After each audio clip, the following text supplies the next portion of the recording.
the man, the myth, the one who rides the railways of life, Mr. Travis Croft. How are you, sir? I'm fine and dandy, and I have discovered that life is a highway, and I'm gonna ride it all night long. There's a song about.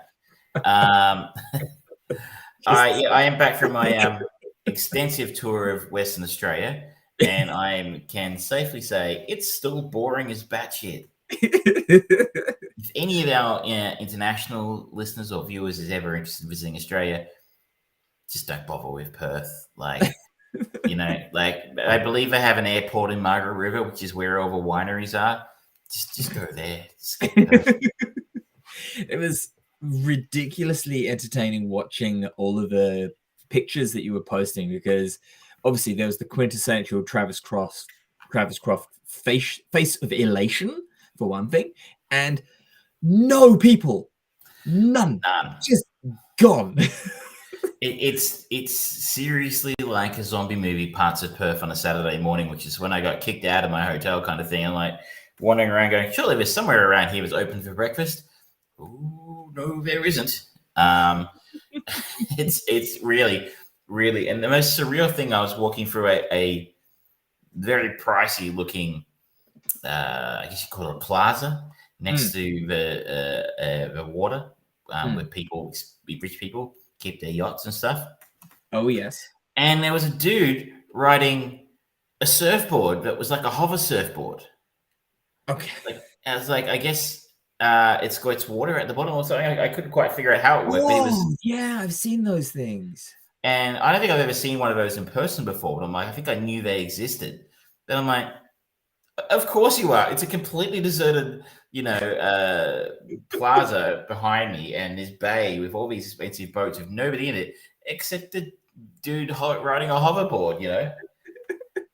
It's just the weirdest thing. That sounds like something you find in like a David Lynch Australia set version of Twin Peaks. It would be, except you'd be wearing a suit and having a cup of coffee, going damn fine coffee or something. No, there's nowhere to buy coffee at that time in Perth. Oh, there wasn't. I think there was McDonald's somewhere that was open. I'm sure there was a Macca's somewhere that you could have got coffee from. But the other weird thing about Perthians is that I saw this the last time I was there. It was many years ago. People would buy takeaway coffees and they put a straw in them. And yeah, like I remember seeing that years ago going, what an odd habit. I've never seen it anywhere else. Hot coffee? Hot coffee with a straw in it. Just normal coffee. More coffee. Most commonly, I would see it they have a chain of takeaway coffee stores there. I think it was called Muzzbuzz or something like that. I think they're across Australia now. For foreign viewers, again, especially our American friends, drive-through coffee shops are still a bit weird here. Apart from McDonald's, I went past one in the western suburbs of Melbourne recently. It was a Starbucks, an actual drive-through Starbucks, which I know are very big in the US. I've not seen many here. But this chain were one of the first Australian ones. And people would be driving out of there with their coffees with straws in it. And I'm like, okay. Well, it's funny the little things you notice when you travel, right? Yeah. That's just weird.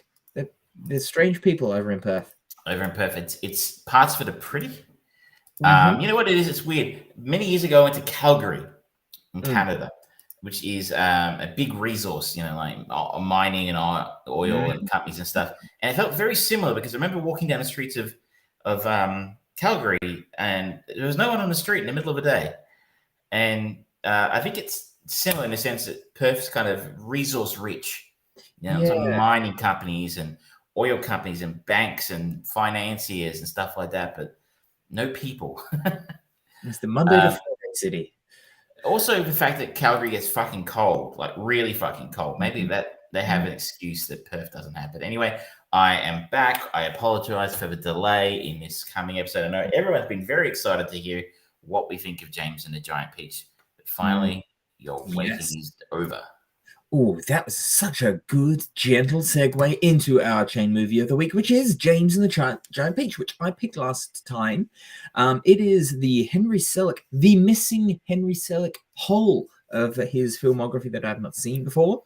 So this was a great opportunity to go in and watch. Have you haven't seen it before either, had you? This is my first time seeing it. Yes. I think I would have remembered seeing this crap before. Yeah, it's a This rough is one to look at. this is not a good movie. No, it's not. I think the IMDb tags say animation, adventure, family. That's that family one that seems to stand out there because I suspect this is aimed at a significantly younger audience than you and I. Oh yes, 100%. Every element of it is going from the kind of the over-the-top nature of Joanna Lumley and Miriam Margolyes as the abusive aunties. They're almost pantomime level, and it's there's malice behind it, as there quite often is in the Roald Dahl villains. There's some genuine kind of maliciousness to it, but at the same time, just the way that it's presented and kind of elevated in this movie, especially with the sort of like the rhino in the sky kind of metaphor and all of that stuff, it just comes off as pantomime. This is designed for kids no older than 6 years old. So, for those who are unfamiliar, perhaps if you're too young to remember having ever had the chance to read the book, James and the Giant Peach is about an orphan who lives with his two cruel aunts, who befriends anthropomorphic bugs who live inside a giant peach, and they embark on a journey to New York City.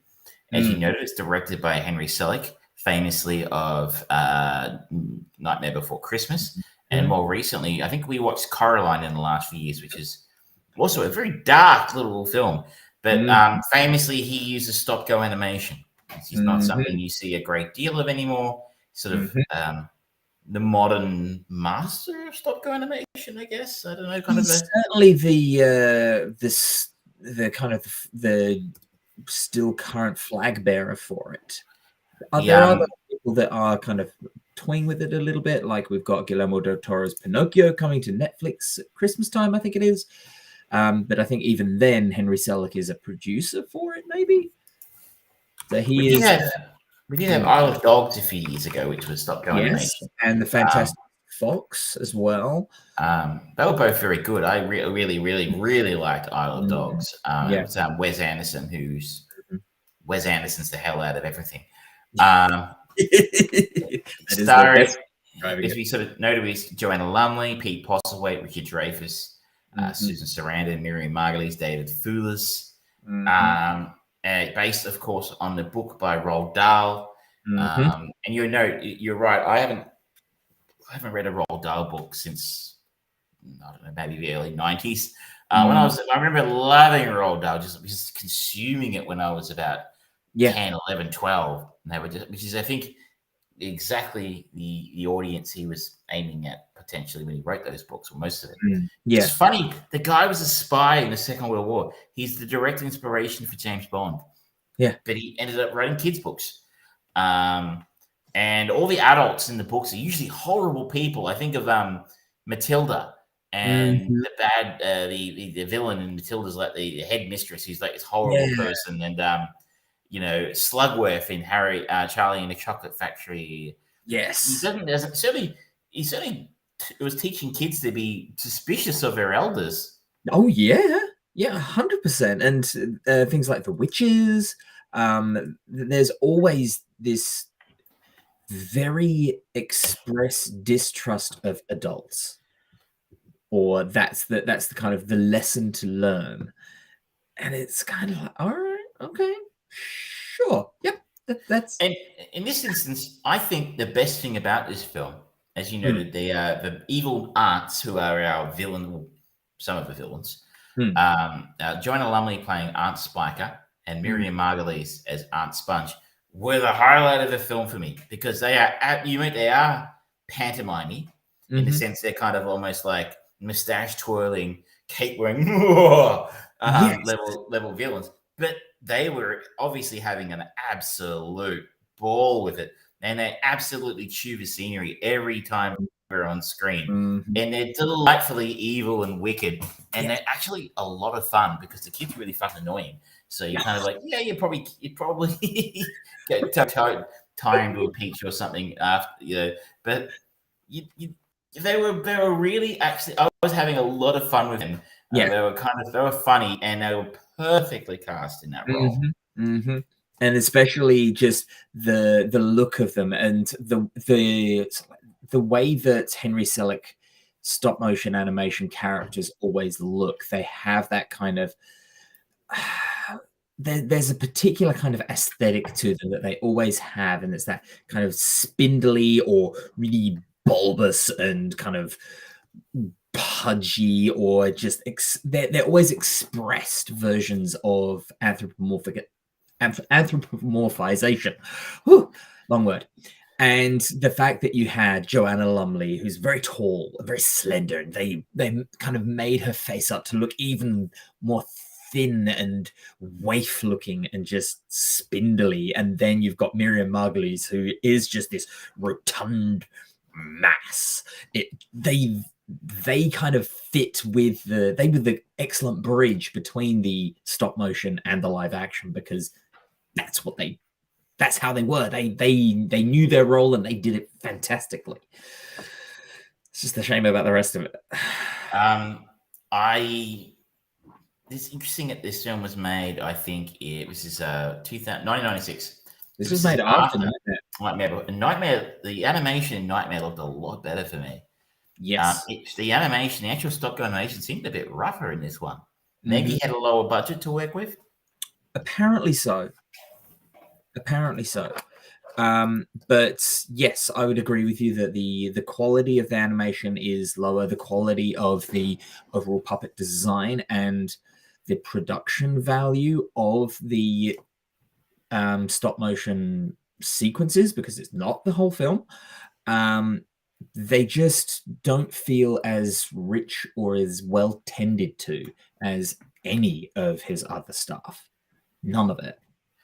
And maybe the lack of a mentor like Tim Burton didn't help. I mean, you hear the stories about the work that went into making Nightmare, and it sounds nightmarishly hard work. Yeah, but it paid off on the screen. So the basic storyline: James is a happy young boy living a beautiful family life with his parents. They are killed by a rhinoceros on the beach. As happens quite regularly in the UK. So he has to go live with his evil aunts, who are, funnily enough, evil. And they make his life a misery, and they work him to the bone, and they don't appreciate him, and they're horrible, mean people. But they're a lot of fun at the same time, a lot of fun at parties. So, it all levels out in the end.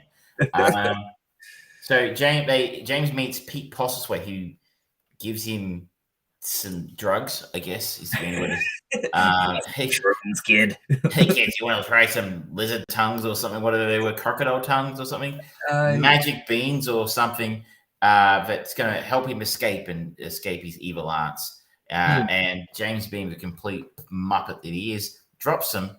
One of them finds its way into a peach on a tree at the front of the house, and the magic bean things turn it into a giant peach. Not just a giant peach, but the creatures living inside it become giant as well. And they are, as it says, anthropomorphic. They eventually escape the aunt's place by rolling down a hill, and eventually fly using a flock of seagulls to New York across the ocean. And they, of course, encounter many different challenges and obstacles to overcome on the way. Sharks. Robotic shark. What? Robotic sharks. Robotic shark. Of course, there are many of those in the UK. I don't know why you don't put a stop to them. Look, there are certain hazards that the UK has, and we don't talk about. Robotic sharks, Liz Truss. They're just all over the shop right now. And the fact that Australia doesn't actually exist; it's just an island off the south coast of England. Yeah. Actor, you. One of my least favorite moments of this film was when they started singing. And I think Michelle was walking into the room at that point in time and said, "Oh my fucking God, they're singing. They sing." It's like, why did we choose another musical? Yeah. Yeah, I did not realize that this was a musical, but apparently it is. Loosely speaking, a musical. There's not a lot of singing. There are some songs in here, which again reinforces my thought that this is aimed at kids more so than families. Yeah. Because the songs are terrible. Yes. And the design of the songs as well, just musically, is so they feel very old. Like, especially the first song that James sings on his own. So like, my name is James. He's bad singer for one thing. And it feels like sort of like, okay, this is a school production. It just there's no prestige to it or anything like that. It's like, okay, they did the best that they could with a budget of barely anything to get the stop motion animation, because otherwise this movie probably wouldn't have been made, because at the time CGI for doing all of this stuff just would not have been possible. And Well, I disagree. It would have been, but only one company in the world could have done that. And they were very busy working on a film called Toy Story at that moment in time. fair. So I don't think anybody else apart from Pixar could have. I'm sure they could have actually, having seen Toy Story. But yeah, well, according to this, the trivia here, apparently was in production for 12 years. And Roald Dahl himself was convinced the property would never make a viable film. Funnily enough, he was right. He did not make a viable film. I found the most of the bug characters in it annoying. The only one that was kind of interesting was Centipede, which I think was the one played by Richard Dreyfuss. Richard Dreyfuss. So you had this sort of fake, lost New Jersey accent, and like, New York, they love me there. He was like a almost just like a charlatan constantly. He felt like he was always bullshitting, but for the greater good. And it was just entertaining and enjoyable. You got people like Grasshopper was kind of interesting towards the like his little violin thing. It was a relatively nice little moment.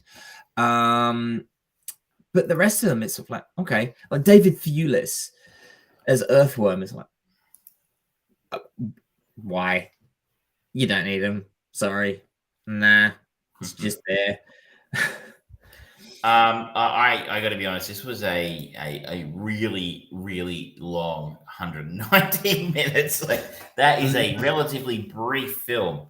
Sorry, 1 hour, not 119. Sorry, 1 hour 19 minutes. 1 hour 19. Well under 2 hours. And it dragged and dragged. There've been some great films made based on Roald Dahl books. This isn't one of them. This is not one of them. I feel like there is. I would like to kind of go back and reread James and the Giant Peach, the book, because there's many metaphors on there. Like reading in the trivia, it's like it's alluded to that the aunts are the ones that killed the parents because there's a rhino on the front of their car and things like that. And I feel like the robotic shark thing is supposed to be a metaphor for something else, and everything seems to be a metaphor for helping James grow up.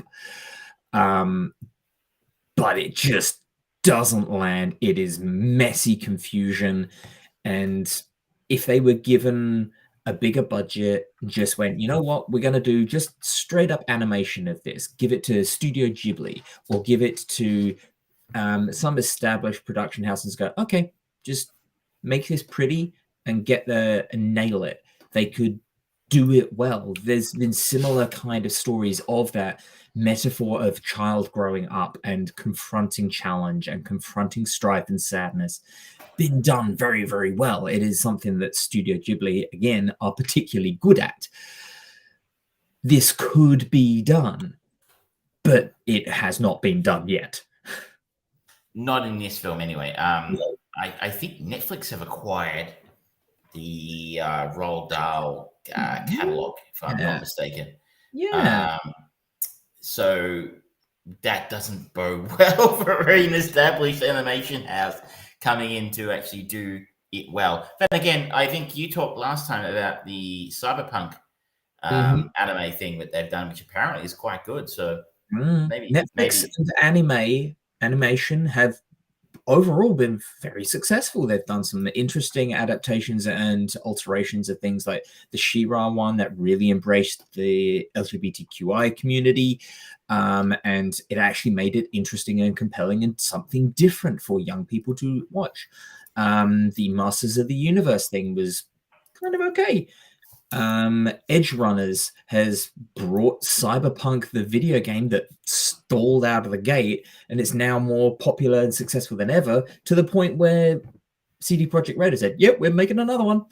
I think they're always planning. In fairness, though, we're always planning a sequel. But I think sure this has helped. It's back to like the most played game on Steam or something at the moment. At the moment, yeah, it's got like 20 million concurrent players or something like that. Did you ever play much of it? Not lots. I played it about a couple hours. I was kind of bored. Didn't love it. But yeah. Now you see it again. You're like, oh yeah, I paid for that.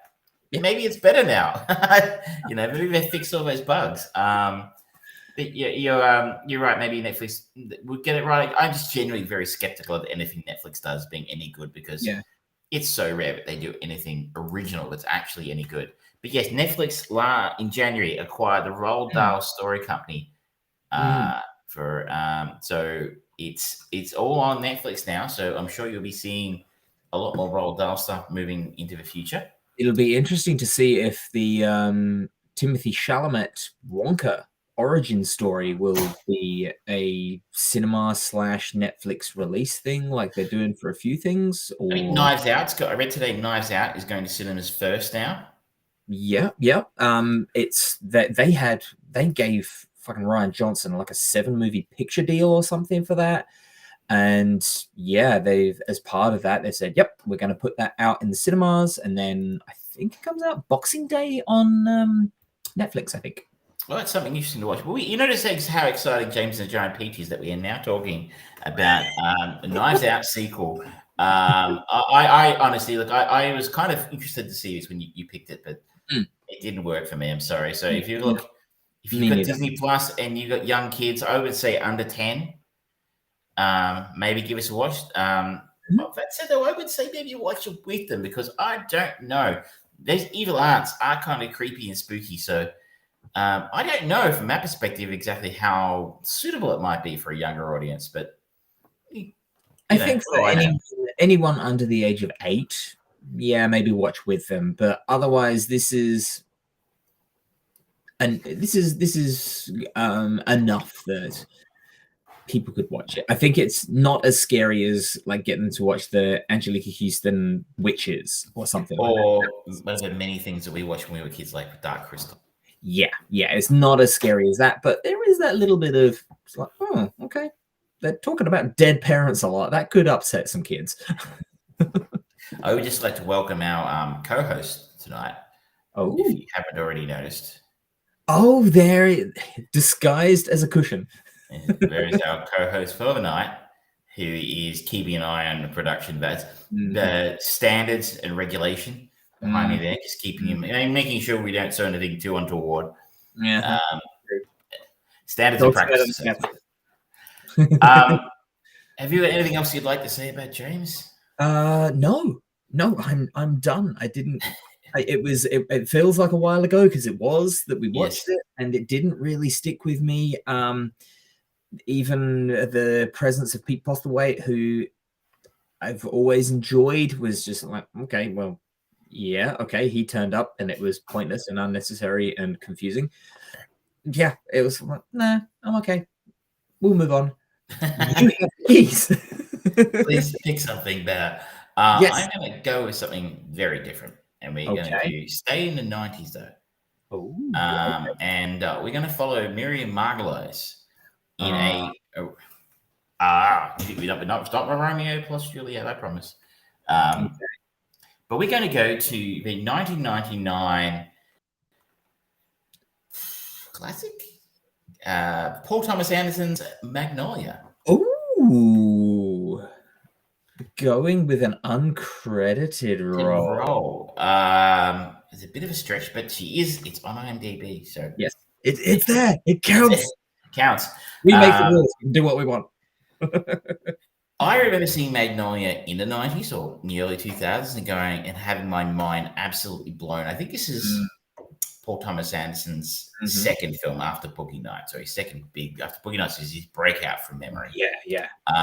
And everyone loved Boogie Nights. And then seeing this, because this, of course, had Tom Cruise in that really edgy-ish sort of role for Tom at the time. Yeah. And I remember having my mind blown by this film, but how brilliant it was. That was 23 years ago. So, and I do not believe I've seen it since. So I'm very, very curious to see how this film holds up all these years later. You know, sometimes I watched a Family Guy episode recently, and they were parodying Oscar-winning films, and they were parodying American Beauty, and it just suddenly occurred to me yet again how much I loved that film when I first saw it, and how badly it holds up now. And it's not even all about Kevin Spacey. I mean, that just makes it worse. Yeah. So I wonder if this will be an American Beauty, or will this be Fight Club? It still holds up beautifully. All right. Well, that's a good one to go back to. Awesome. Have you seen it? Did you see it when it came out? I didn't see it when it came out. I was too young at that point, but I saw it. This was one of the first like special edition, like collector's edition DVDs that I remember buying. Oh, wow. Yeah, because I was desperate to get all of the director's commentaries and everything like that. And there was a whole bunch of special stuff for it. And I just remember Tom Cruise's character so clearly throughout the whole thing. Really good. William H. Macy as well. Just his character's journey throughout the whole thing was just kind of like, I'm not entirely sure what I've seen here, but this is really cool. And the Amy Mann music was really good as well. So you've got a lot of excerpts out of this. You can follow Paul Thomas Anderson, who's made any number of interesting films. Tom Cruise, Jason Robards, Philip Seymour Hoffman, Julianne Moore. So yeah, you'll find an exit to this, I'm sure. Yeah, I'll find something interesting for sure. So that will be next week. It is streaming in Australia on Foxtel Now or Binge if you're a local, or you can buy it rented, I should say, from Apple, Amazon, Google, all the usual places. I've got no idea about you in other countries, but you can just look it up, I'm sure, if you want to watch it with us.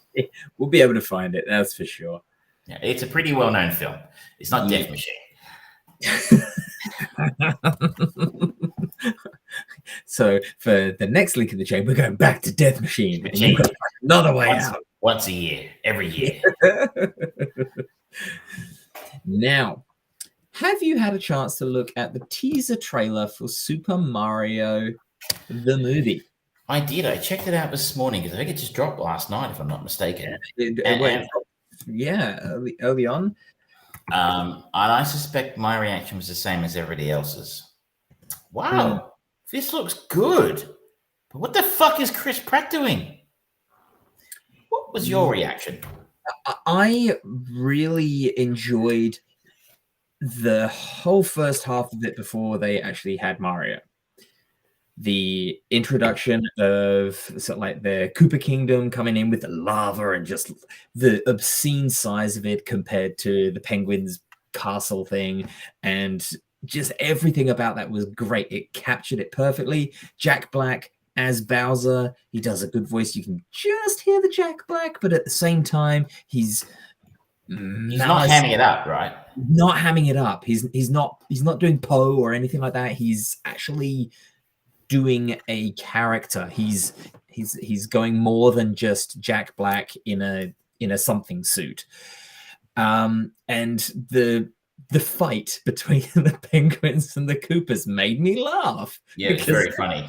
It's just legitimately dumb. And then just seeing the power of Bowser and all of that looked really cool. And then the Mushroom Kingdom, that looked beautiful. And Mario coming sliding in. Ooh, oh. And then just Chris Pratt's voice just slightly higher. I'm like, really? Why? I mean, the question remains from the start: why did they cast Chris Pratt in this role? Yeah. And the interesting question is it's a slightly problematic role in a way.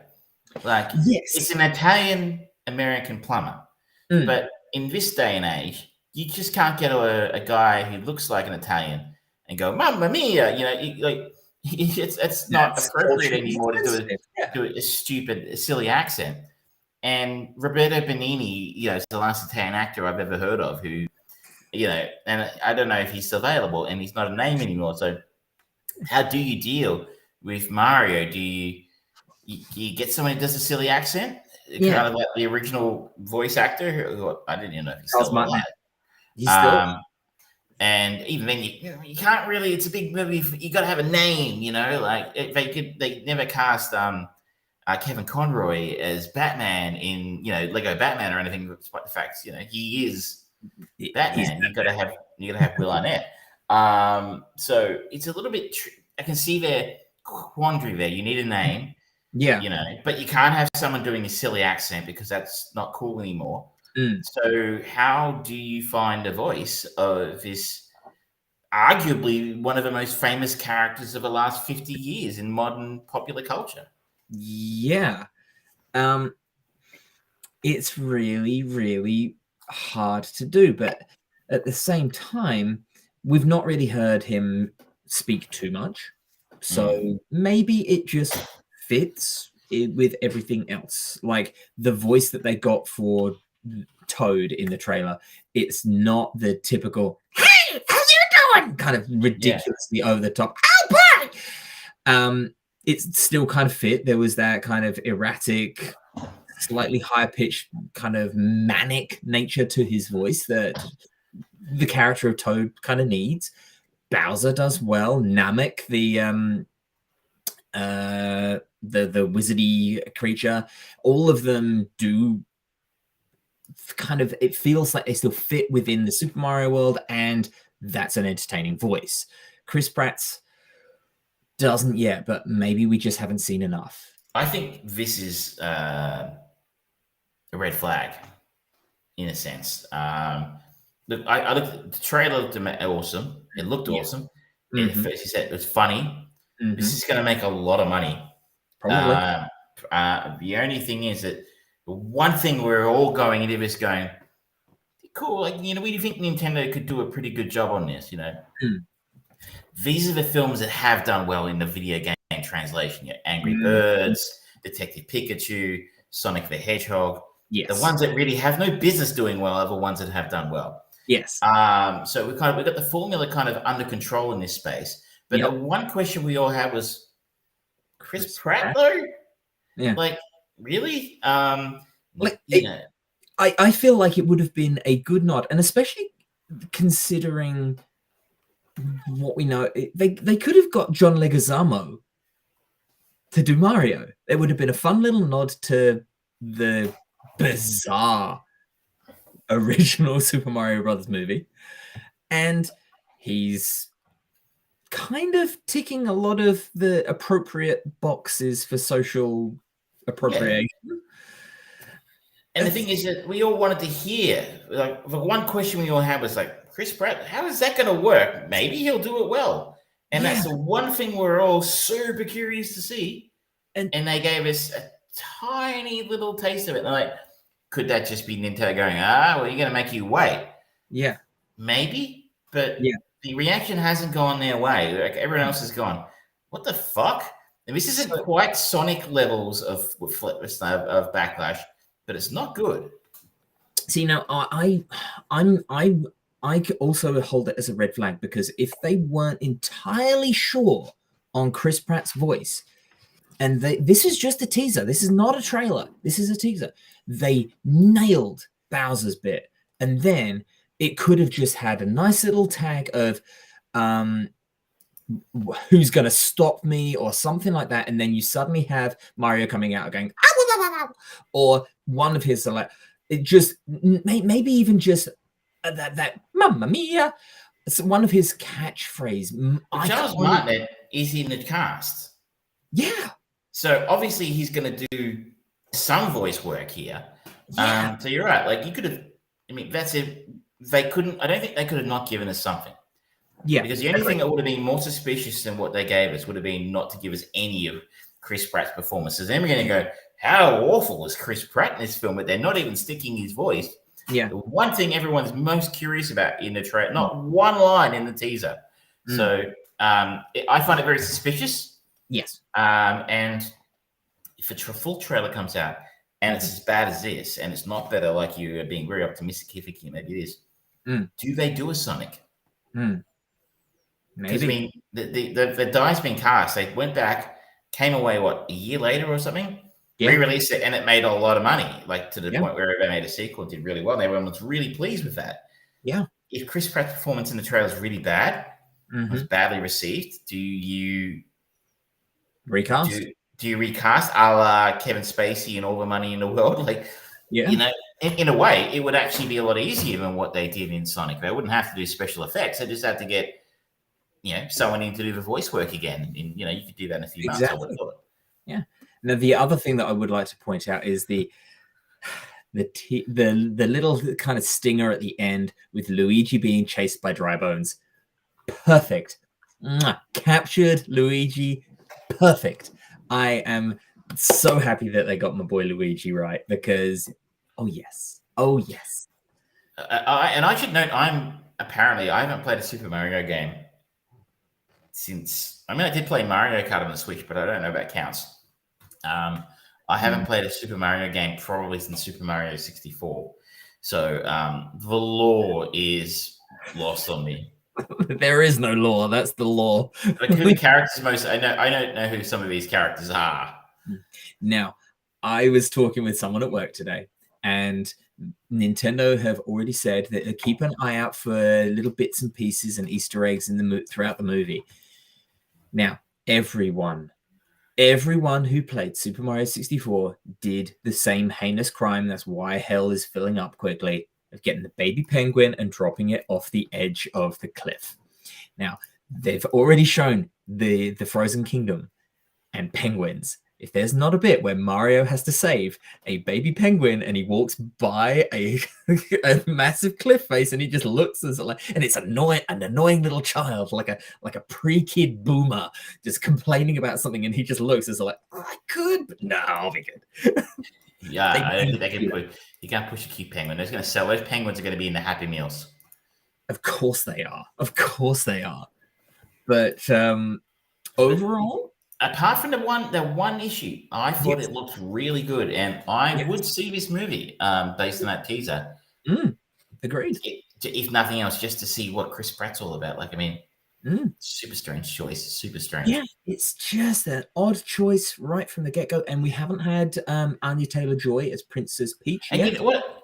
Jack Black, I think, could do a better Mario, than Chris Pratt. Like, I don't exactly have a voice in my head, but Jack's got a lot of voices, a lot of characters inside him. Like, I don't know. I just don't see Chris Pratt in voice work.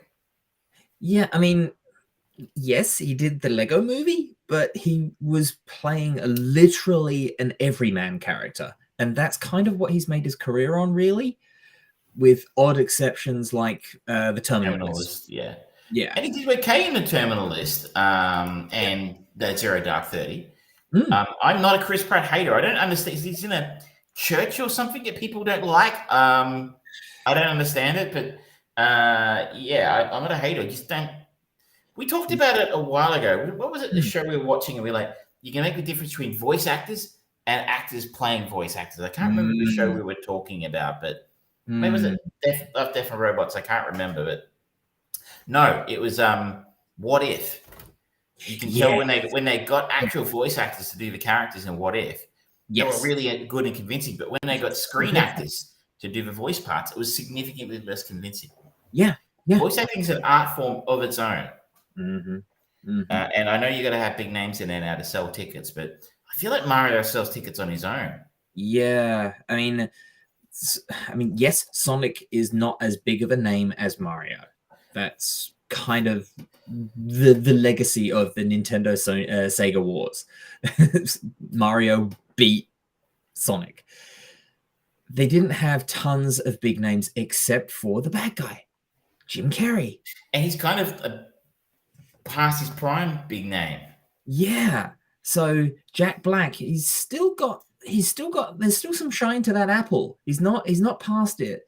When it comes to animation, at least, those Kung Fu Panda movies made us mint. Yes, absolutely. And people still like him and people still enjoy him. So I'm kind of curious why they decided they needed to get all-star cast when they could have gone the Sonic route. Maybe Nintendo were just like, no, we can't do what Sonic did. But this, I mean, onto a more positive note. Once this does well, because I have absolutely no doubt in my mind, this is going to be a hit. Because it spans generation, Mario. You're almost 40. I'm in my mid-40s. I played Super Mario since I was a kid. So you've got 40, 50-year-old people who love Mario. They still make Mario games today, and I don't know, but I assume it's still popular with younger gamers. Yeah. And Mario Kart's still a massive franchise, and Super Smash Brothers involves a lot of the Mario characters. It's still a huge franchise. So, I mean, that's 40 years, 50 years of almost of fans of people who love this character. And I don't particularly love the Mario games. I mean, like, I'm curious. So once this is a smash, next you've got the Donkey Kong movie. You've got the Zelda movie. Fuck, man, the Zelda movie writes itself. Like that. Donkey Kong is in this movie, apparently. Like played by Seth Rogen. Seth Rogen, yeah. Which is an interesting choice, but I think he could do it depending on how they play the character.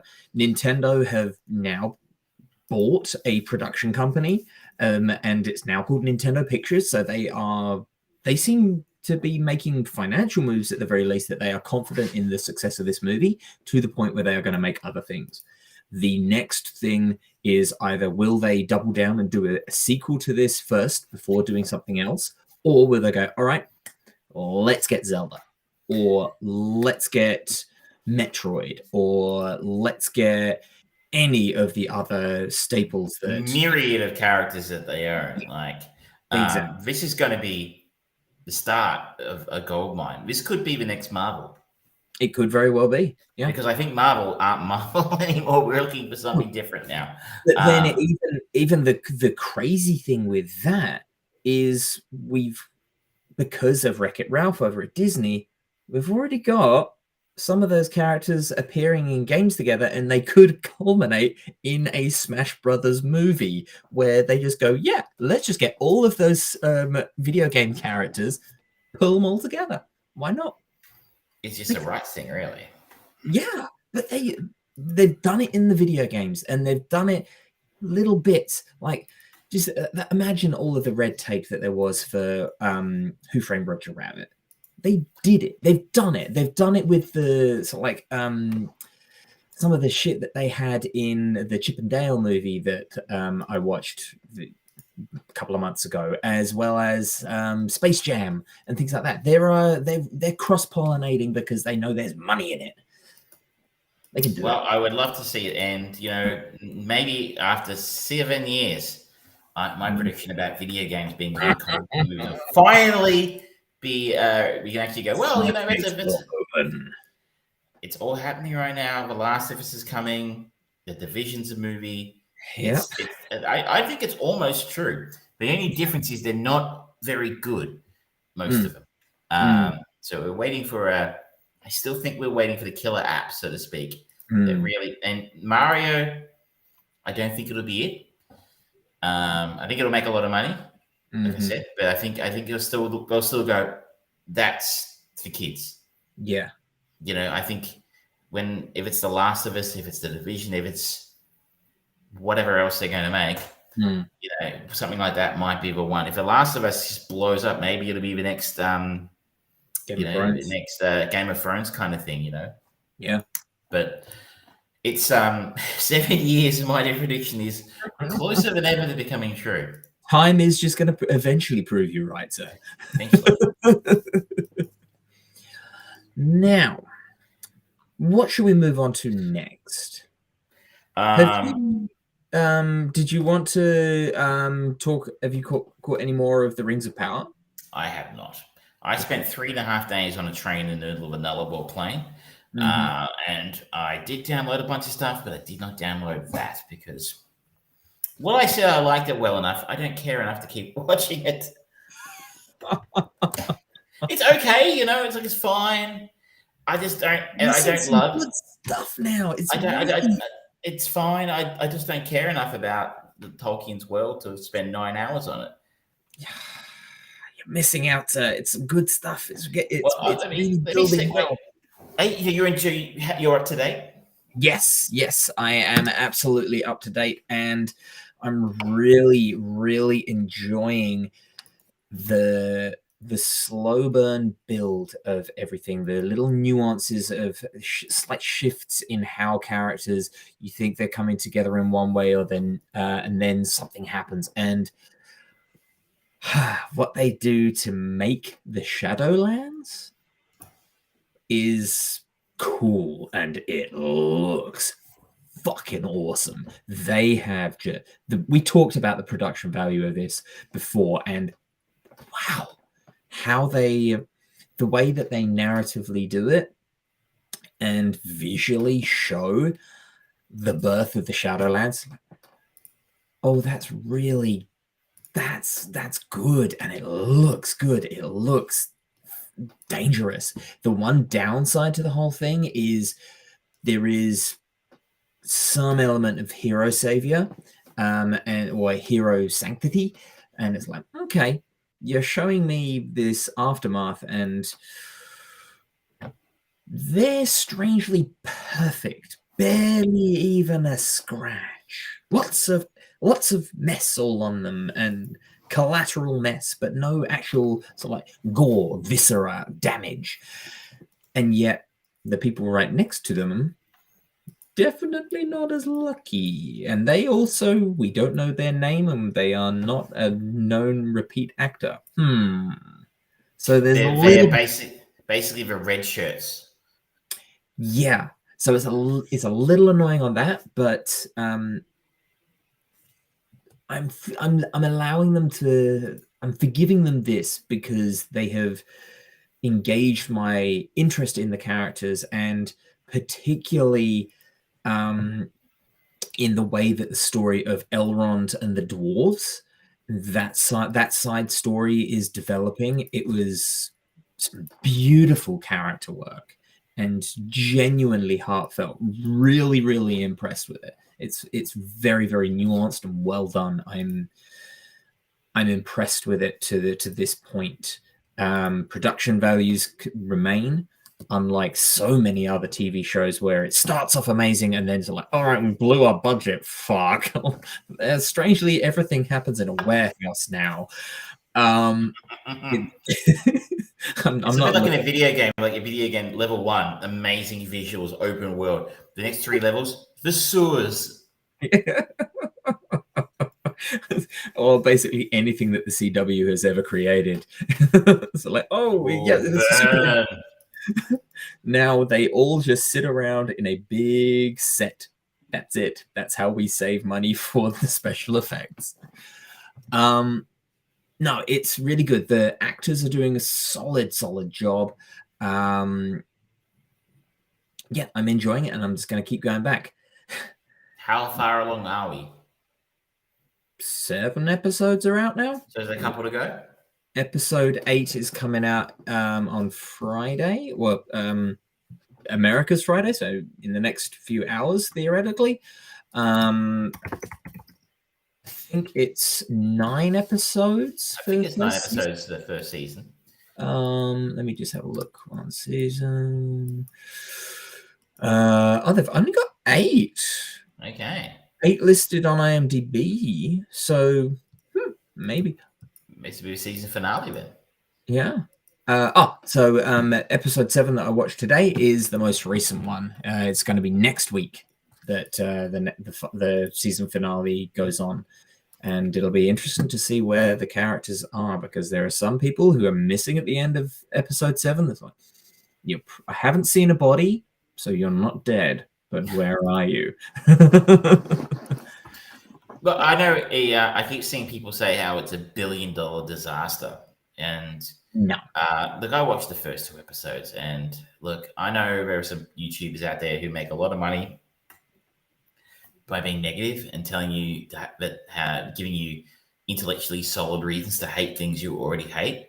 I would encourage you to push back on that a little bit if you're one of those people. And look, I fall into that trap sometimes. Like, you see a movie, you go, that's the worst fucking thing I've ever seen. You go and find YouTubers and go, oh yeah, he's right. It's crap. But yeah, if you haven't watched it and you're just basing your decision not to based on, pictures of characters you saw in magazines or on the internet and the YouTube views of, antagonists, give it a go first. I mean, look, I don't like Tolkien, and it's to the point where I haven't bothered to go back for more, but I'm not a Tolkien fan. I don't care about Tolkien's characters that much, but the first 2 episodes were entertaining. The orc fight at the end of episode 2 was sick. So if you are any kind of fan of fantasy or Lord of the Rings or Tolkien's work, don't listen to the hype. Yeah. And on the flip side of that, I will just quickly talk about the show that I haven't gone back to, She-Hulk, Attorney at Law. Okay. I tried. We're back on the 15th of September when Mean, Green, and Straight Poured Into These Jeans was released. That is episode 5. She-Hulk discovers Titania owns the name She-Hulk and is suing her for trademark infringement. That sounds thrilling. I couldn't get through the first 5 minutes, and now I haven't gone back. We have just had, just yesterday or today, depending on where you are in the world, Ribbit and Rip It, which is episode 8, which has Daredevil. And the clip is already online, and I looked at it, and I was like, all right. Don't need to watch the episode, do I?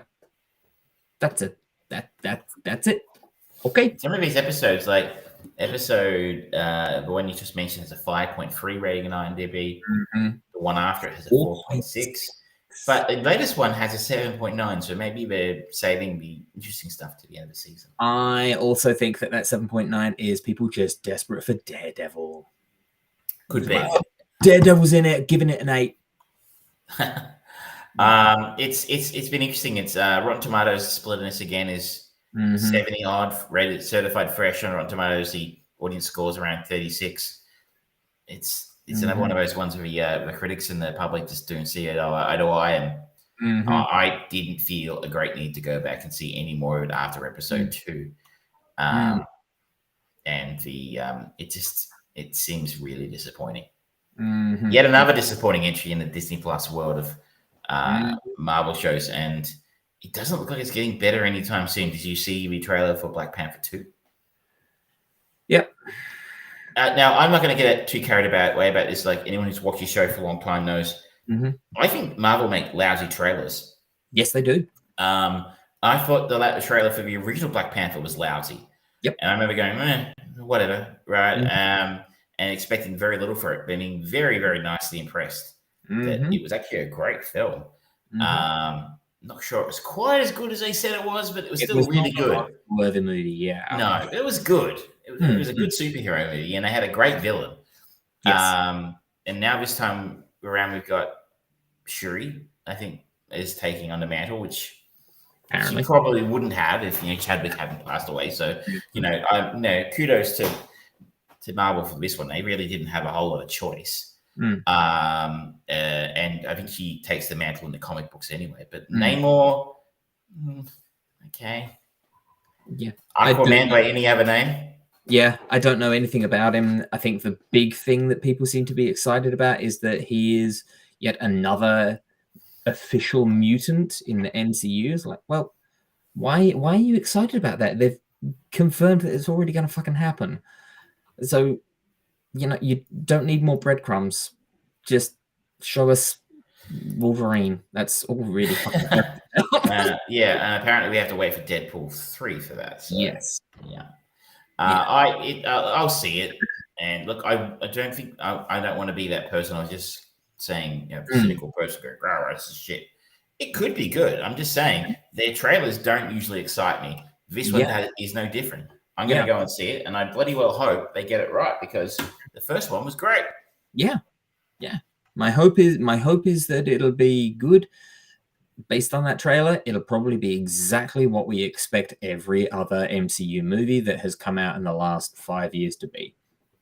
It doesn't say to me, this is the film of a quality they were making 4 or 5 years ago. It says, this is the kind of film, lump this in with Doctor Strange and the Multiverse of Madness, Thor: Love and Thunder. You know, films where you go, it's not terrible, it's not absolutely awful, but I mean, compared to what they've made in the past, it's not great. But like, again, I've been there before with their trailers and I've been fooled. So, and Aaron Taylor Johnson, we're going to talk about him in the second hour because I was very, very, very skeptical about his casting, but something has changed in the meantime. Oh, now is it time for sponsors? It's time for our sponsors, our commercial breaks. The sponsors are back, ladies and gentlemen. Trek Perspective will be back, I promise. We watched the Star Trek Into Darkness just the other night, in fact. And we are going to do a supercut, I think hopefully by next week, where we will be able to talk about all 3 of the Abrams films, so the Kelvinverse films, if you're in the know. Please tell me that it's just like a literal supercut of and just Michelle going, nah. You'll have to wait. You'll have to wait and see. You'll have to wait and see. It'll be the shortest episode of the Trek Perspective we've had. Oh, ye of little faith. I mean, she is a discerning and well-read individual who understands the quality of a good story that she's getting in Star Trek. Yep. Sure. And I think the Trek Perspectives today have proven me right. But that will be back. But this week you're stuck with our sponsor, which is vaguely racist Australian TV commercials.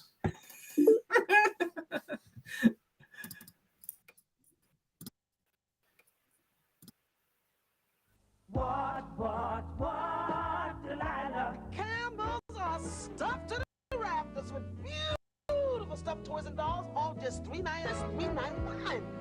And if your furniture is stuffed, there's this elegant glass top table with woven cane chairs, just $159. How much, Delilah? Don't you white folks listen? Stuffed toys just $3.99. 5-piece table setting just $159. How, Delilah? You got to have this free card. You got to be in the Yellow Pages or buying for someone in the Yellow Pages to get all your groceries and goodies wholesale. Like Kleenex facial tissues, $165. Petaloo paper, just $185 a 4-pack. Nescafe blend 43, just $129. Where, Delilah? This week only at Camel's Cash and Carry. In the white and yellow pages. At Camel's, there's an eruption of specials. We got specials coming out everywhere. Only this weekend, only at Camel's.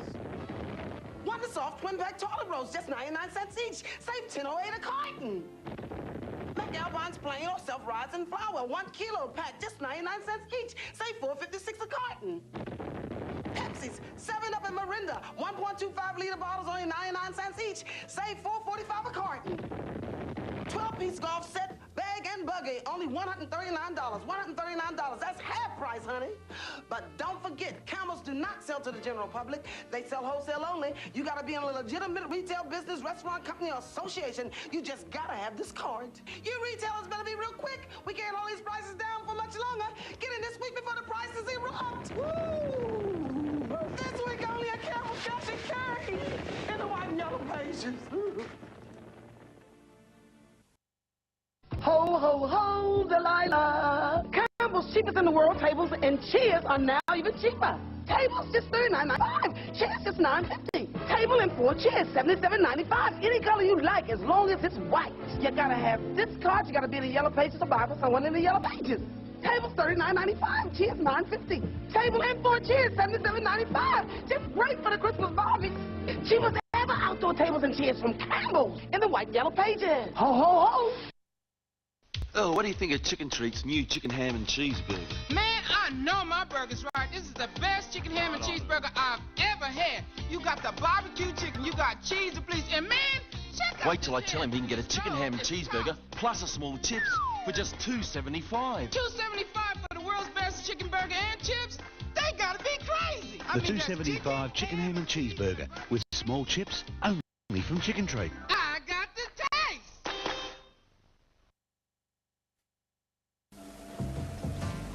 They're ready. Another 5 minutes up. Another 5 minutes. Or takes a good hour and a half for a chicken treat chicken to be perfect, huh? In fact, every chicken will rotate past the barbecuing bar over 115 times before it's cooked just right. Should have been a mathematician, Harry. But then there'd be no one to teach you how to barbecue the perfect chicken now, would there?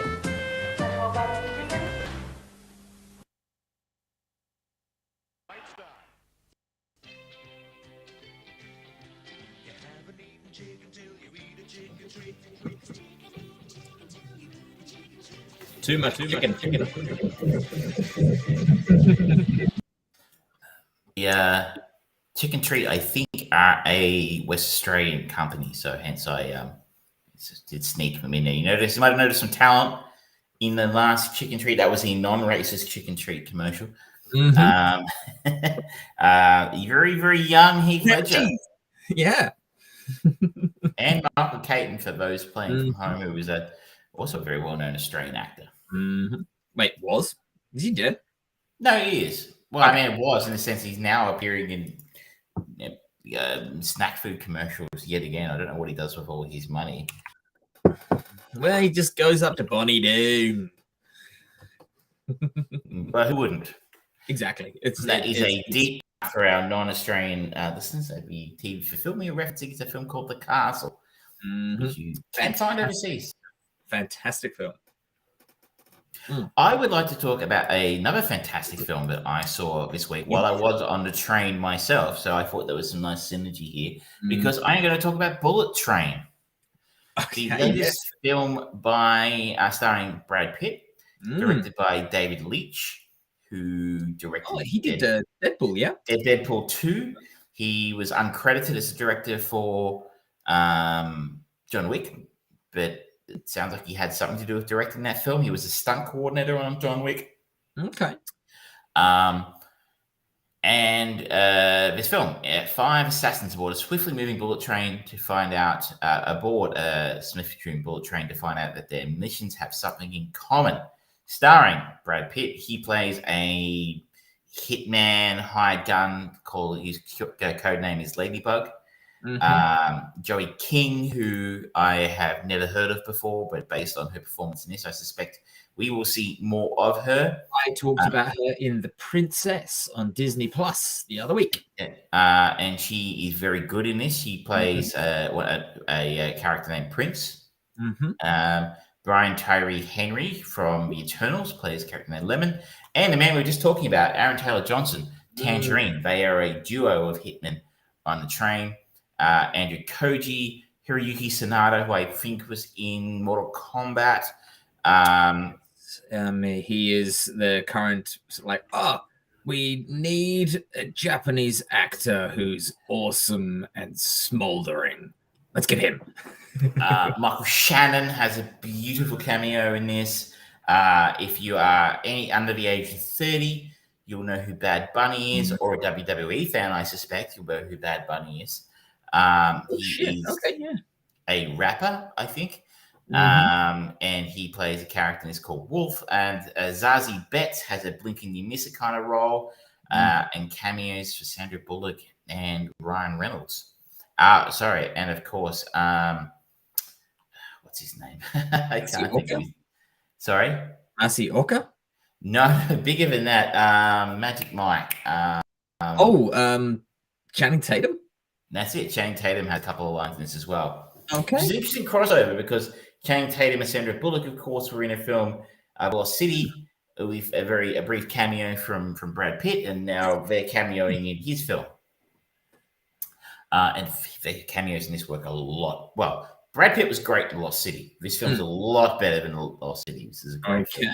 Okay. So this film is the the unofficial love child of Edgar Wright, Guy Ritchie, and Quentin Tarantino, with probably the most Guy Ritchie input into this. Okay.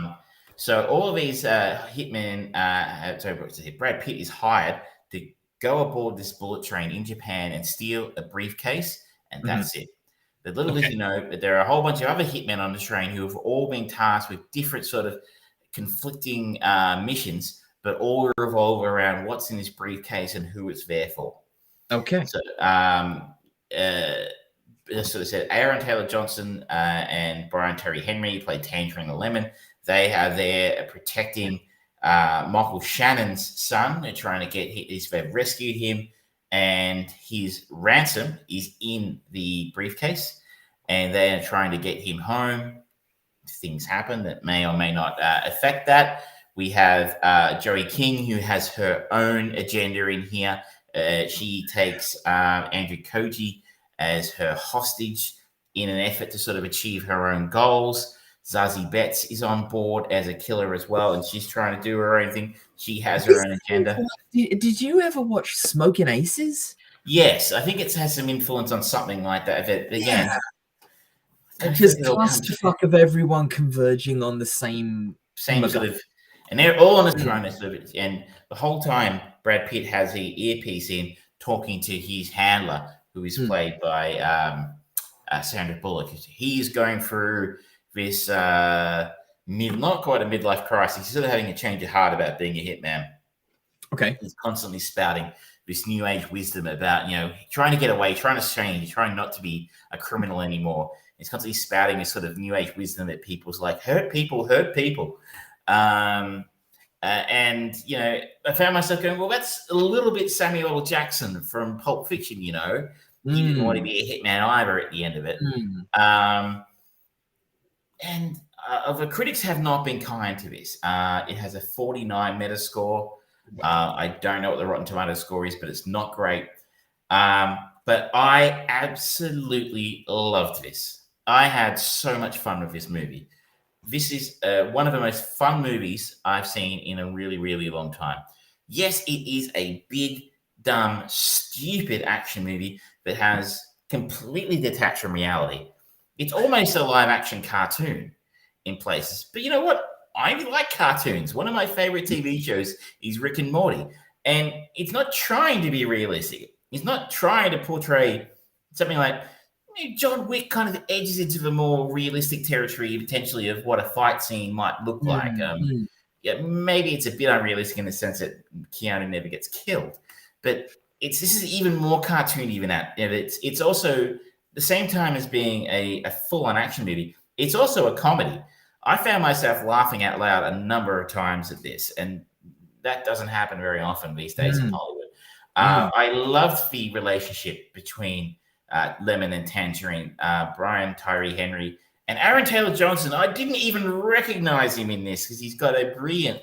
they are doing this standard Cockney Guy Ritchie accent. Hey, governor, shine your shoes, governor. Right your back, rightio, governor.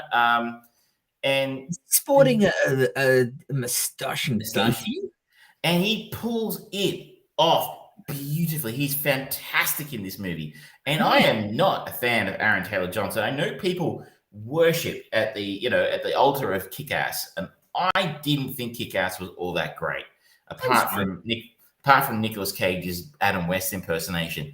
And Chloe Moretz Grace's Hit Girl was awesome as well. She's great. It was fine.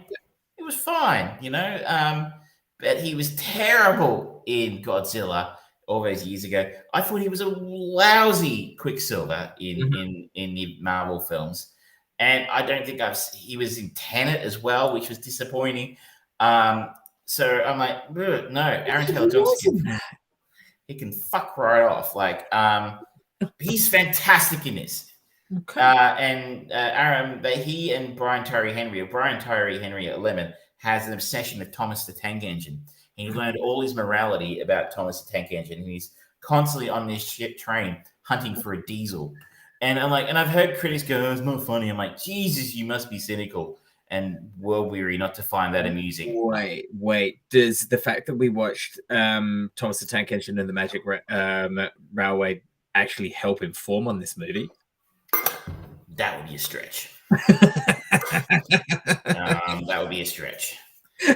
Your mate who put us on to that still owes us one. Yes. But yeah, I thought it was actually a really funny little quirk. I enjoyed that little running joke immensely.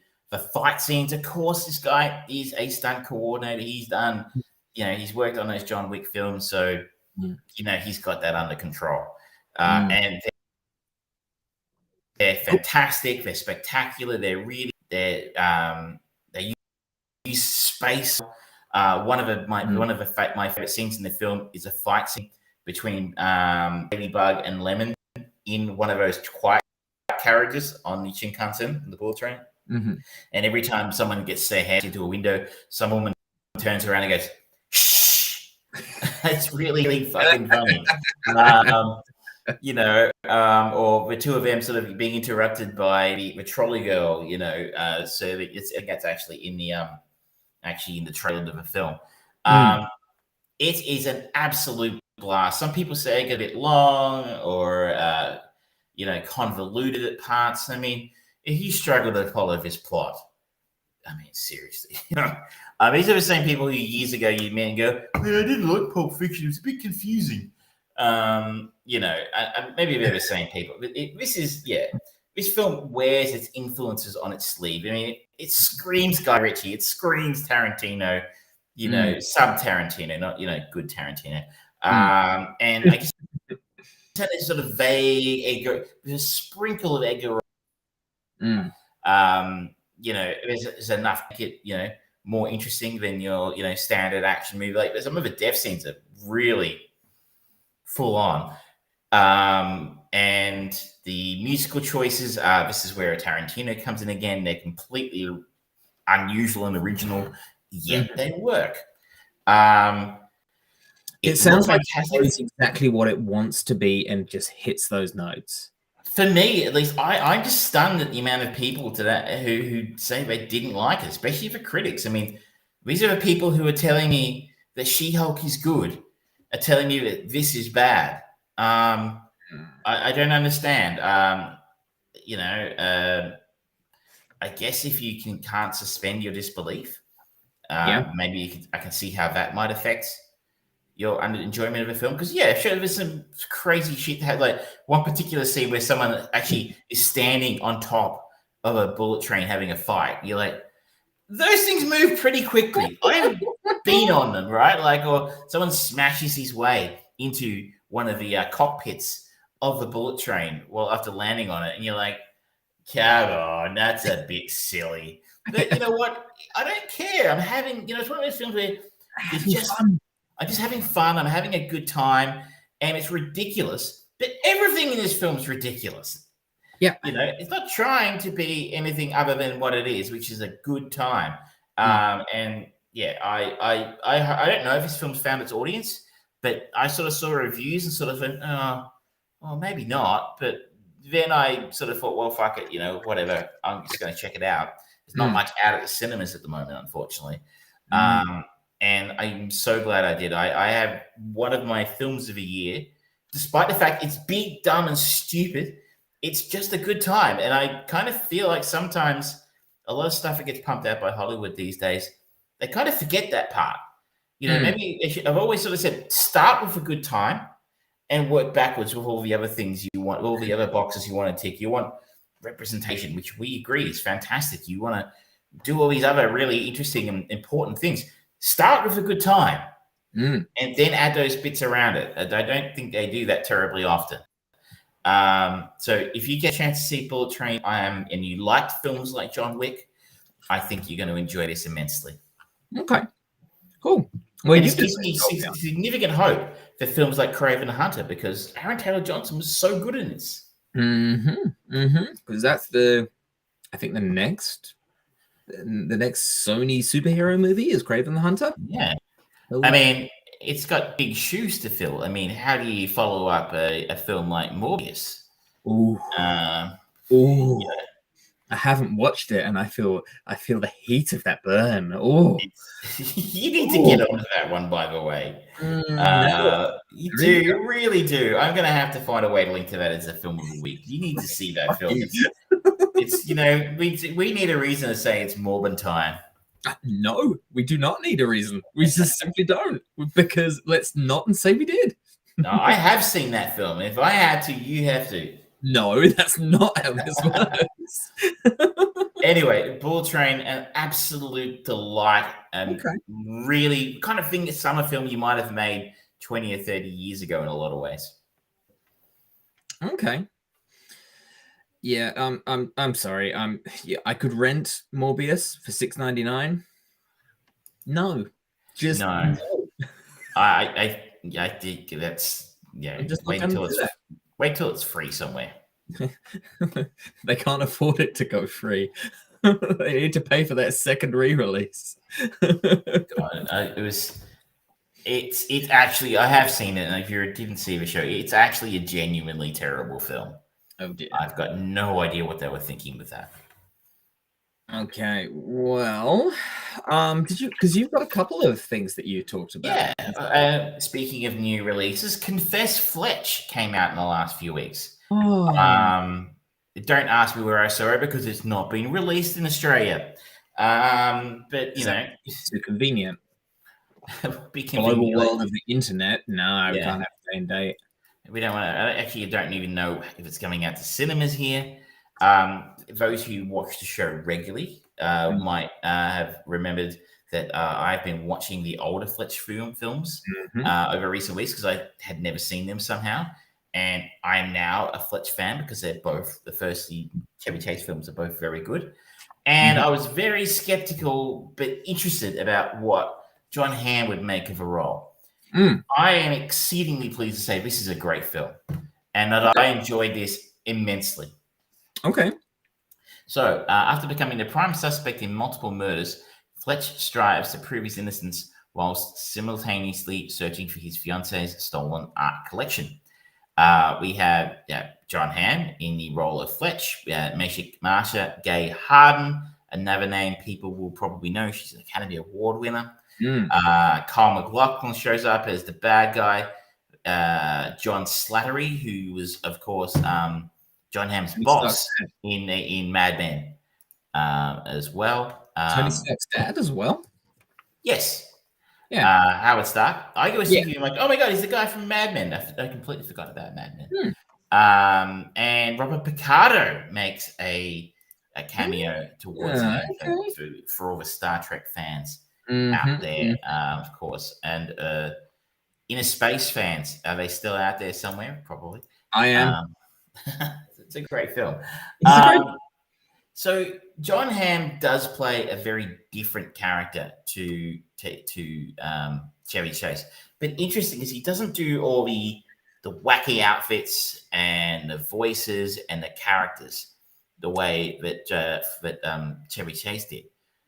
So my first question on this, is this trying to be part of the same series, or is this just incidentally just another movie, but just not associated whatsoever? There's no association. There's no link that I saw or anything mentioned of the previous films. There could be, look, I didn't watch it super closely. There could be an Easter egg or two in there. I did.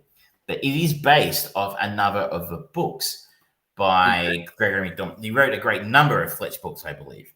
And so this is still based off the same source material as in an actual official book by the author. But I guess you'd have to call this a complete reboot in the sense that there's no connection to Chevy Chase's films. This is not supposed to be the same character as far as I know. But what I was impressed by, John Hamm seems to have found the core of the character, but without necessarily doing a Chevy Chase impersonation, which I think is worthy of very high praise as an actor. We were Michelle and I were watching Star Trek Into Darkness the other night, and we observed something that I had forgotten about those films. Is that I really look. I know it's really fashionable to shit on J.J. Abrams, and let's face it, he deserves that after what he did to Star Wars. But he did a pretty good job, I think, in the 2 Star Trek films he directed, Star Trek and Star Trek Into Darkness. And his cast did whoever cast that film did a fantastic job. Because I always found that Chris Pine, Zoe Saldana, Carl Urban, and Zachary Quinto all really did what I'm talking about John Hamm here. They found the core of Kirk and Uhura and all those characters. It never felt like they were doing, Chris Pine was doing a Shatner impersonation. It felt like he was playing Kirk. The only actor in that film where I didn't think did that successfully was Simon Pegg, who I always felt was doing a James Doohan impersonation, a parody of a Scotty parody. And bring him up, Scotty, kind of, he's with his exaggerated Scottish accent and, played for laughs. And maybe that was the director in that case. But if you think of those characters, like they almost are those characters now. And I think John Hamm's pulled the same thing off here without doing the wacky, over the top voices and characters that Chevy Chase was doing in those films.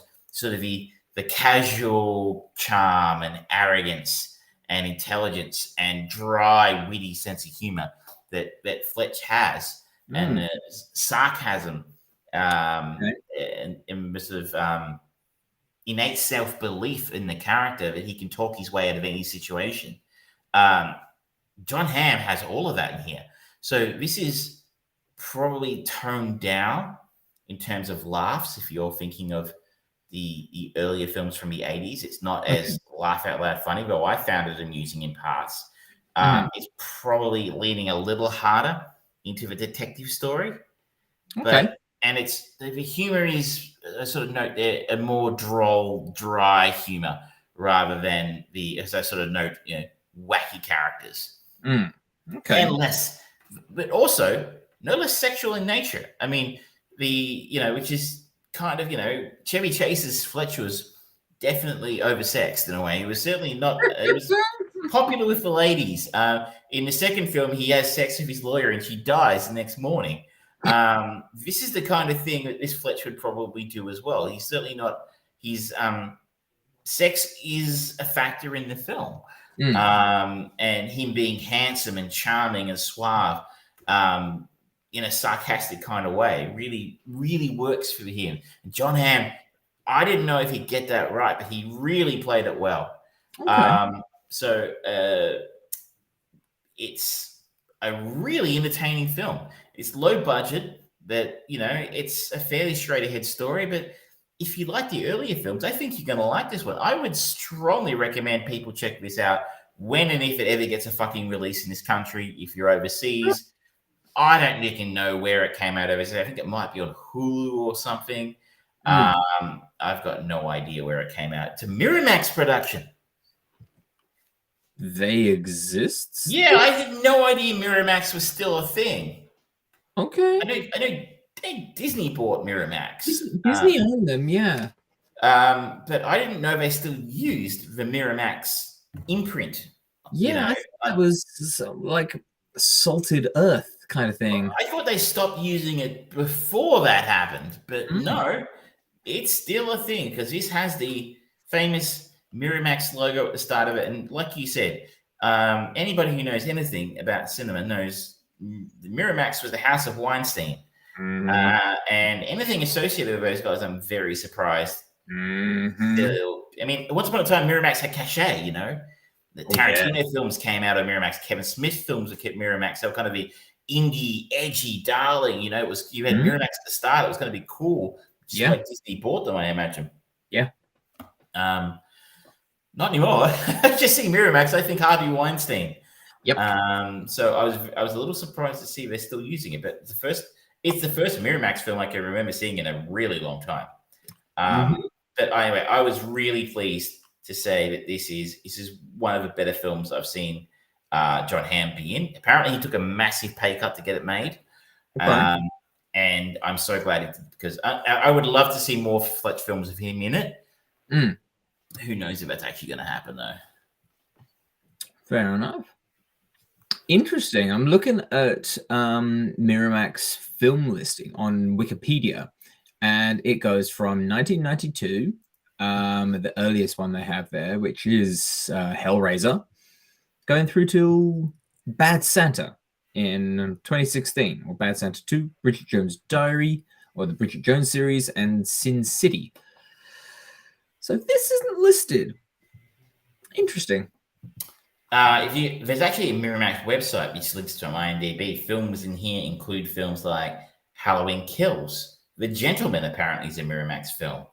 Halloween, Mother Android, which landed on Netflix. Yeah, that's right. So yeah, I guess they're still making things. Well, I think there was a period before the Me Too movement and the Weinstein scandal.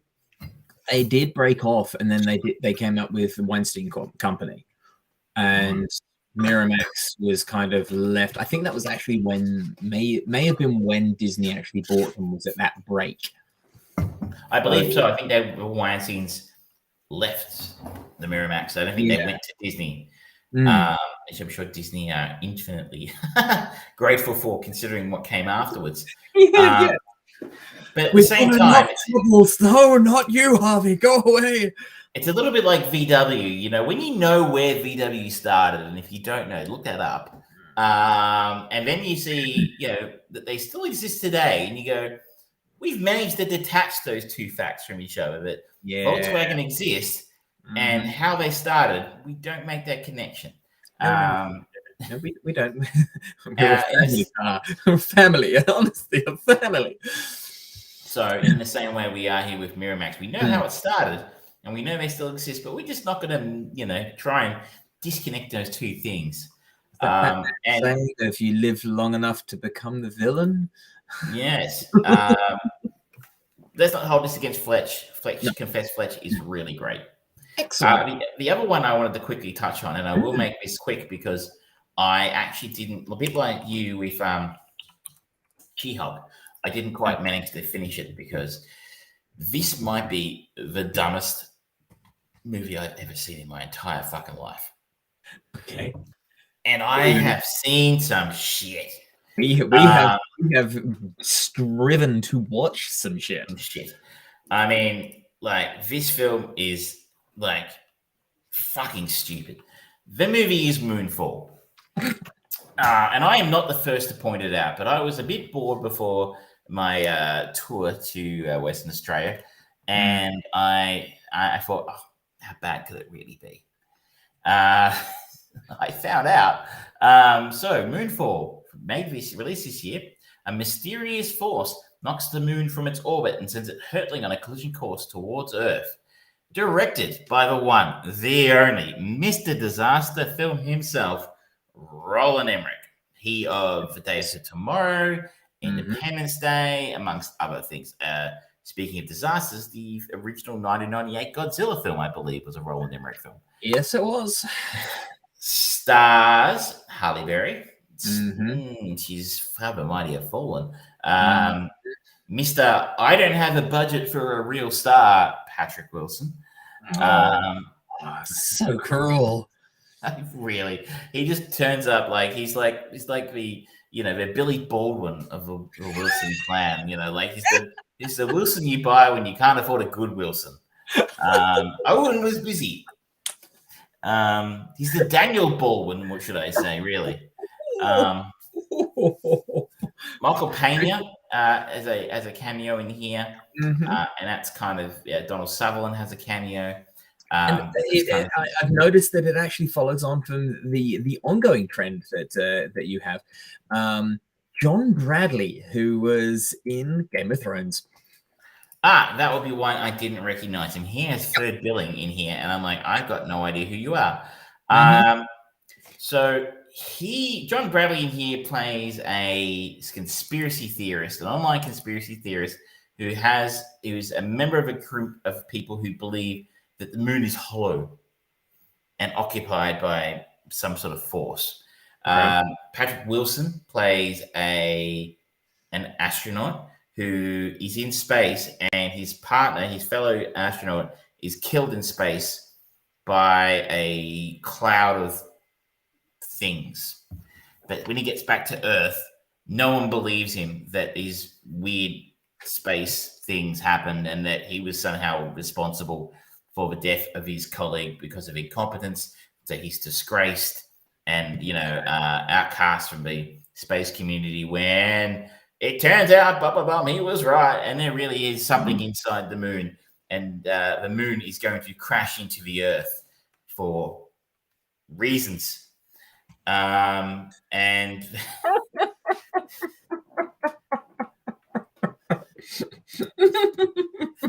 Halle Berry works for NASA or something. She does. And they're able to mount and launch a space mission to investigate why the moon is now on a collision course with Earth within 3 days, because reasons.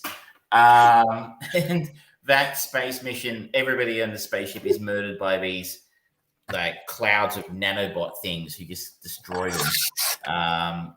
And they recruit Patrick Wilson to fly another space shuttle, but somehow is ready to fly. You've got them just sitting around. And the reason he is hired to fly this space shuttle is that he is the only man who has experience. Suspend disbelief would be helpful. Just going to... Well, you best better strap your ears in, because I'm about to take them for the ride of their lives. Because he is hired to run this, to do this space mission, because all the other astronauts are dead, but also because he's the only astronaut who has the experience of flying a space shuttle unpowered. And I don't exactly know how that works. I would have thought you needed power in space, but it turns out the space nanobots detect electromagnetic fields or something. Okay. So they need to turn the space shuttle off. They need to turn the ignition off and just cruise in to when they try and investigate How the moon did to they figure out. use the thrusters? Were they farting to change their direction? I guess when it comes to space, you just got to point in a direction and then turn them off, and you just keep going. I think that's how space works. If they want to change direction, if you're you're just being silly. Sorry, I'm using that naughty word, logic. Bad word. But also in the scene where they're like, oh no, they're cruising up on the moon. These really dangerous nanobots that will kill us if they detect any energy. John Bradley's conspiracy theorist has his phone out and he's videoing it. And they're like, yeah, that's cool. And like he's got, oh no, it's okay. I've got it on this airplane mode. And then they're like, you are kidding. And they're like, oh no, turn the phone off. And you're like, oh, like seriously, like who wrote this shit? The answer to that is Roland Emmerich. It turns out the moon is a Dyson sphere. I'm sorry, I'm spoiling this for you, but like, trust me, I'm doing you a favor. And there's like a big machine in the middle of it run by aliens or something. Because at that point I was like, no, my time is valuable. I could be hanging out with Gatita over here, right? Over here, Gatita. I could be, being ignored by Gatita over here, which is her usual speed. As you can see, she's enjoying the show. But it was just this is just too fucking ridiculous. All the Earth disaster scenes were crazy and stupid, and it was just nonsense, utter nonsense. Like, I'm down for a good space disaster film. I think of a film like The Core. Do you remember The Core, where they've got to restart the core of the Earth spinning or something like that? It was big, sure. Kind of fun, stupid but fun. Independence Day was stupid but fun. Like, if you think about the scene where Jeff Goldblum uploads a virus to an alien computer system, like, that's pretty stupid, right? But who cares? We were busy, a bit like Bullet Train, right? Like, a bit of it didn't make sense. But if you're busy having a good time, it doesn't bother you. And Gatita lets you get away with it. So this scene was not doing that. I was bored and I was annoyed and I was just having a really bad. I'm like, this is not the mindset you want people to be in when they get into whatever suspension of disbelief sections, like turning the keys off, turning the power off on a space shuttle, and just cruising inside the moon. Airplane mode. Yeah, like it's Funny enough, I think John Bradley was actually an interesting character to have been written here. Like, remember they did something similar in Godzilla, the last Godzilla movie, where they had like the conspiracy theory guy who tagged along. But John Bradley is a conspiracy theorist and he's taken into space because reasons. It's like, usually you have to train to go to space, I would have thought, but what do I know? If Homer Simpson can go to space, anyone can. This is not a good film. This is a really, really awful movie. Like, there's so much money being wasted on this pile of shit. And John Hamm has to take a pay cut to get Confess Fletch made. There's something wrong with a world where that happens. So, look, if you're tempted by this, you need plenty of alcohol because it's fucking stupid and not entertaining stupid. Okay.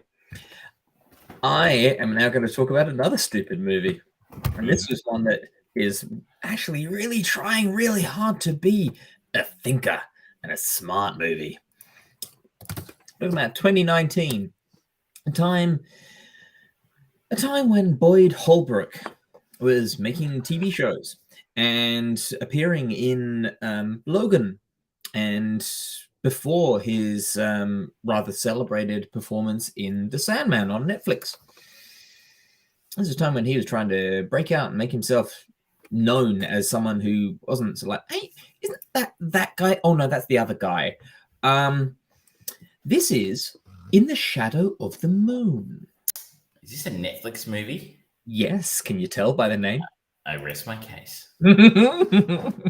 So, in the shadow of the moon, a Philadelphia police officer struggles with a lifelong obsession to track down a mysterious serial killer whose crimes defy explanation. That's right. It's a serial killer movie and Michael C. Hall is in it. Please tell me he's a serial killer. He is not. Oh.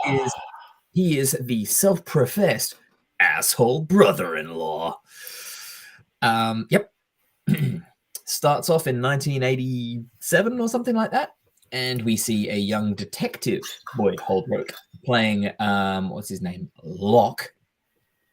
I don't think that's actually even his fucking name. I think that's just what everyone calls him. I think that's just part of his surname. I think his surname is Lockhart or something. But anyway, Locke. With Bokeem Woodbine, who is his partner on the force, and they get brought in when a string of strange deaths suddenly happen across Philadelphia. And the way that it's presented in the movie, it seems like they're happening all at once. And the story later on kind of explains how that happens, but it's like, okay, that's because reasons, isn't it, realistically? Okay. And it coincides with Locke's wife, who is played by someone. Not Cleopatra Coleman, is it? She's got top billing. No, that is, spoilers, the serial killer. This story spans from the 1980s through to like 2026 or something like that. Can you guess what the connection is between Locke and the serial killer? Are they related? Yes, they are. Wow. It's his granddaughter. And to the point where she is traveling backwards in time while they are going normal forwards in time, and they're meeting each other at different points and they're learning different things about each other. And by the end of the movie, I'm going to spoil this for you, he's the one that sent her on this killer mission because they've worked out during the lunar cycle, you can send someone back in time. Because reasons. But I assume there's a why he wants her to become a serial killer?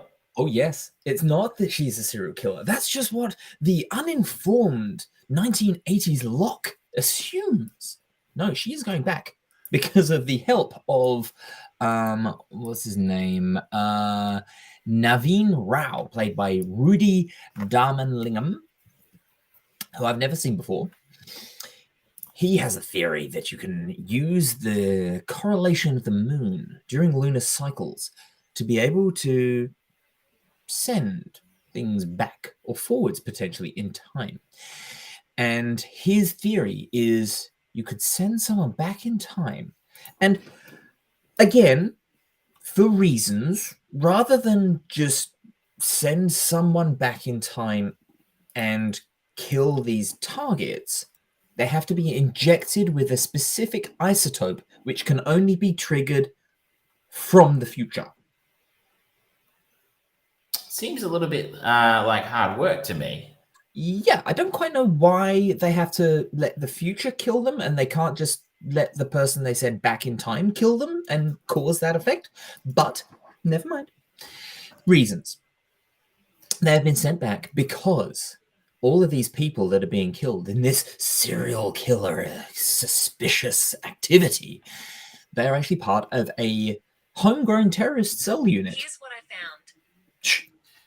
Oh, Siri's let us let it all in a secret. Siri's listening. So Siri's always listening. They're part of a homegrown cell terrorist group that are trying to bring about the end of normal democracy. So the Republican Party, in other words. That's a good one. Yep, that'll do nice. So this is a variation on the go back in time and kill Hitler thing. Yes, and it's they really, oh my god, they spend so much time just narrating and talking about it. Like, what if you could just go back and find the one person that instigated the idea of this person? If you killed that initial idea, you'd be able to stop everything and save everyone and only kill one person. It's like, oh, okay, but what? But on paper, that's an interesting idea. But you probably one thing you don't want to do in a time travel movie is talk about time travel. Yes, 100%, because instantly it all falls apart. Like you think of Back to the Future, they have like that one scene in Back to the Future 2 with the chalkboard where they do it, and they do it beautifully. But otherwise, they don't really do a whole lot of talking about it. They do it very briefly. They sort of show it. They show, they don't tell. Yes, exactly. And this, they want it just bleeds, oozes. It kind of grabs you by the screen. It just goes, please take us seriously. We're really trying hard. And you just kind of go, no, you're just spitting on me. Stop it. Go away. And it's not bad performances. The action sequences, while minimal, aren't terrible. Boyd Holbrook is actually rather good, and the character development and the story that spans out over decades actually interesting. And his story makes sense. It's just everything else that they hang on this story. It's like, okay, no. Just no, you could have cut that bit out. You could have cut that bit out. You could have cut that out. You could have cut that whole end off, and it would have actually been a mildly interesting science fiction-based serial killer story where we are, as an audience, we could just be left wondering, wait, was that time travel? Fuck, okay, that's interesting. And just make it part of the conversation about the movie of was it or wasn't it, rather than go, oh yeah, it definitely was. You leave it a little bit up to your audience's imagination. Yes. The writers of this seem to mainly have worked on television before this. So do you think the film was just maybe designed potentially to be a TV series or something like that? Or maybe it would have worked better as a TV series? I still don't think it would have worked well, because they would have done that whole thing. They would have, maybe for the first 2 episodes of season 1, it would have been all set 1984 and just building around like 3 days that these killings take place. And then we would have had the stinger of finding this future tech or something like that. And it's like, okay, yep. And you're still telling the same story. It just would have been longer. which in this case is not a good thing. Not But a good thing. I should note the TV shows they've written for aren't particularly good TV shows. It's not that, they were writing Breaking Bad episodes and Game of Thrones and Better Call Saul. No, it's Limitless and Zoo, and the occasional NCIS episode. And it's not even NCIS Los Angeles, so not even prime NCIS. So, and it's an hour and 55 minutes. That's I felt it. I felt time slipping away from me, and that is a shame because that, as you describe that plot to me, it sounds interesting. It's a really cool idea, but leave it to the audience. It's like the same problem that Disney have with all of their things of, oh yeah, we're going to make a prequel movie or TV show for literally every character that we fucking have and destroy all mystery and mysticism around those characters by giving you certainties. No, it's never going to be as good as what we create in our own fucking minds. So just let it lie. Not when there's money on the table. Mufasa. Who not getting over that anytime soon. Where do we get that they're going to make the movie about? What was the bird? Zazu, the movie, probably, if they haven't already, right? I'll put that shit out there, man. It's going to be a mini series. It's going to be like 5-minute animated short stories, like the I Am Groot series or something like that. It's like a day in the life of Zazu. Yeah, like maybe the Zazu video game. It'll be an open world multiplayer, hero shooter or something. Discover what happened when Zazu returned when Simba and Mufasa, neither of them did, when he came back. Zazu's bad day. Like, what happened? What was the story behind those bugs that Timon and Pumbaa were eating when they met? Like, we've already had that. Bug's Life. Oh, yeah. Always someone stealing all the good ideas, isn't there? It's awful. So I will give this one a wide berth, but that said, the fact that it was a Netflix movie was more than enough to convince me of that already. Yes. This has got all the stank of a typical Netflix movie, which is a shame because there's some really interesting ideas. But then it's always a shame when you see something that's got interesting ideas and they just piss it against the wall because you're like, no one's going to touch that again. Like, it's like World War Z. I'm sorry, I'm not going to get on my horse about this one, but like, I love the book and there's so many great ideas in there, and they made a really lousy film of it, but somehow they made a lot of money. But they made didn't make enough money that, like they just pissed all the interesting ideas away. But come on, guys, there's so much to work with there, but no, they didn't. Anyway, I'm staying clear of that one. I'm not saying any more than that. People have heard my opinions on that film. But did you have anything else you wanted to talk about, or is that's it? I think that's about it for this week. There's a few other bits and bobs I'll talk about, but I don't think anyone will be interested in them. But yes, no, I expected to be watching quite a lot of content while I was on the train. I literally did catch a train from Sydney to Perth. But the window is quite a mesmerizing activity. Not every day. Not every day you end up catching a train across the Nullarbor Plain of Australia. Especially not a train across the Nullarbor Plain of Australia, where you have unlimited free drinks. I can see the allure of that. Yes. I would have had even more. It's just too many boomers on the train, man. Ugh. They're a scourge, a virus. Burn them off the planet. But that's what we had for this week, I think. It is. As the blurb on the bottom says, buy it now.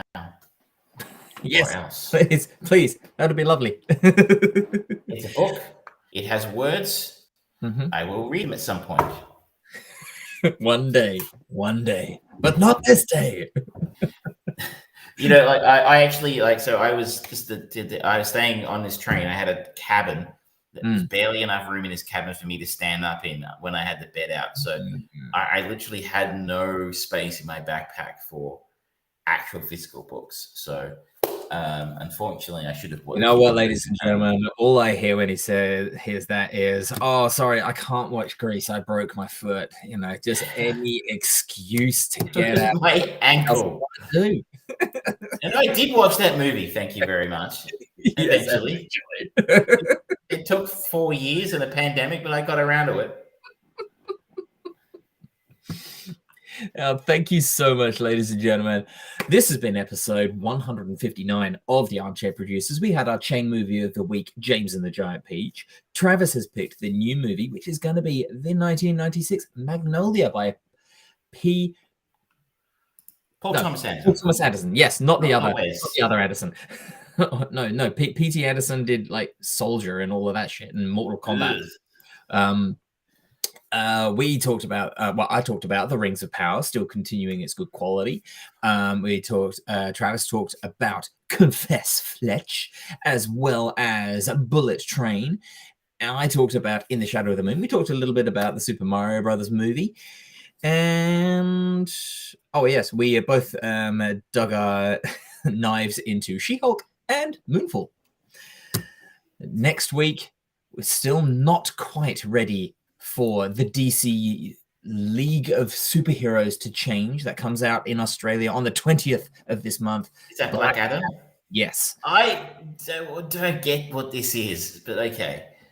He's Black and Adam. Okay, it looks boring. It's a DC film, enough said. Great trailers, bad movies. They should do the lousy trailer. Actually, yeah, it doesn't look great. But you know, this is the movie that I thought you were going to talk about DC's League of Pets. That was a real game changer. No, because again, that's Dwayne Johnson and Kevin Hart, and I don't care. I just don't.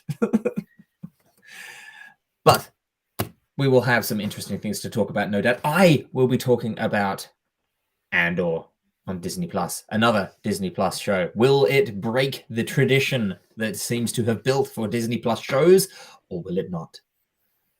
Spoilers. You need to find out. It probably won't. Yeah. Spoilers. It's Star Wars. It's on Disney. Set expectations to low. Yes. And I will set my faces to kill. Thank you very much, ladies and gentlemen. See you next week. Good night. Good night.